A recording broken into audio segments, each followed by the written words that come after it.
जय श्री राम, हर हर महादेव। आइए जानते हैं देवशयनी एकादशी व्रत कथा के बारे में। आषाढ़ मास के शुक्ल पक्ष की एकादशी तिथि को देवशयनी एकादशी तिथि कहा जाता है। इसी दिन भगवान विष्णु पूरे 4 महीने के लिए शयन करने चले जाते हैं तथा इन 4 महीनों के लिए सृष्टि का संपूर्ण कार्यभार भगवान शिव के हाथों में होता है। आइए अब हम शुरू करते हैं देवशयनी एकादशी व्रत कथा। पौराणिक मान्यताओं के अनुसार किसी नगर में मंधाता नामक सूर्यवंशी राजा राज्य किया करता था। वह एक चक्रवर्ती सम्राट था। वह हमेशा सच्चे बोला करता था। वह राजा हमेशा धर्म कर्म में रुचि रखता था। वह एक न्यायप्रिय राजा था। वह सदैव ही अपनी प्रजा का ध्यान अपनी पुत्र अपने संतान की तरह ही रखता था। एक बार उसके राज्य में अकाल पड़ गई और पूरी प्रजा में हाहाकार मच गया तथा प्रजा के बीच खाने के लिए अन्न भी खत्म हो गया। राजा अपनी प्रजा के इस दुख से बहुत ही ज्यादा परेशान हुआ। अब राजा को अपनी प्रजा की चिंता सताने लगी। अब राजा परेशान होकर इस समस्या का हल ढूंढने के लिए कुछ विशिष्ट व्यक्तियों को साथ लेकर वन में पूजा के लिए चले गए। राजा वन में जाते जाते ब्रह्मा जी के मानस पुत्र ऋषि अंगिरा जी के आश्रम में पहुँचे। राजा ऋषि अंगिरा जी की चरण वंदना कर बोले, हे प्रभु, मेरे राज्य में पूरे 3 वर्षों से अकाल पड़ा हुआ है। इन 3 वर्षों के बीच में एक बार भी वर्षा नहीं हुई है। हमारे राज्य में अन्न न होने के कारण पूरी प्रजा कष्ट भोग रही है।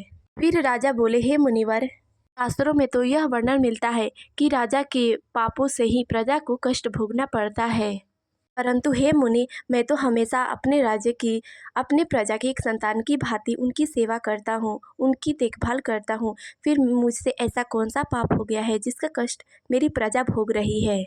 हे मुनिवर, आप मेरे ऊपर तथा मेरी पूरी प्रजा के ऊपर कृपा करें, इस समस्या का कोई समाधान बताएं। तब ऋषि अंगिरा बोले, हे राजन, इस युग में केवल और केवल ब्राह्मणों को ही तप करने की आज्ञा है। लेकिन हे राजन, तुम्हारे राज्य में एक शूद्र तपस्या कर रहा है। यही कारण है कि उसके दोष के कारण तुम्हारे राज्य में अकाल पड़ गया है और पिछले 3 वर्षों से वर्षा नहीं हो रही है। अतः हे राजन, यदि आप अपनी प्रजा का कल्याण चाहते हैं तो उस शूद्र का शीघ्र ही वध करवा दे। परंतु राजा बोला, हे ऋषि, किसी निर्दोष को कैसे वध करवा सकता हूँ? मेरा हृदय इस बात के लिए तैयार नहीं हो रहा है। यह मेरे नियमों के विरुद्ध है। अतः हे मुनिवर, कृपा कर आप कोई दूसरा उपाय बताएं। तब ऋषि अंगिरा बोले, हे राजन, आषाढ़ मास के शुक्ल पक्ष की एकादशी तिथि को देवशयनी एकादशी तिथि कहा जाता है। इस एकादशी का व्रत करने वाले साधक को उसके सभी पापों से तथा उसके सभी कष्टों से मुक्ति मिल जाती है। अतः तुम भी पूरी श्रद्धा व विश्वास के साथ इस एकादशी का व्रत करो। तुम्हारे व्रत के प्रभाव से तुम्हारे राज्य में वर्षा अवश्य होगी। अतः राजा ने ऋषि अंगिरा द्वारा बताए गए विधि द्वारा एकादशी का व्रत किया तथा राजा के व्रत व पूजा के प्रभाव से उसके राज्य में वर्षा हुई।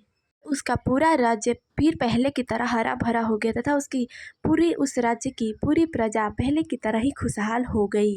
जो भी व्यक्ति इस कथा को श्रवण मात्र करता है, उसे उसके सभी कर्मों से, पाप कर्मों से मुक्ति मिल जाती है तथा वह अंत समय में वैकुंठ धाम को प्राप्त होता है। इस वीडियो में बस इतना ही। मिलता है अगले वीडियो में, तब तक ले जय श्री राम, हर हर महादेव।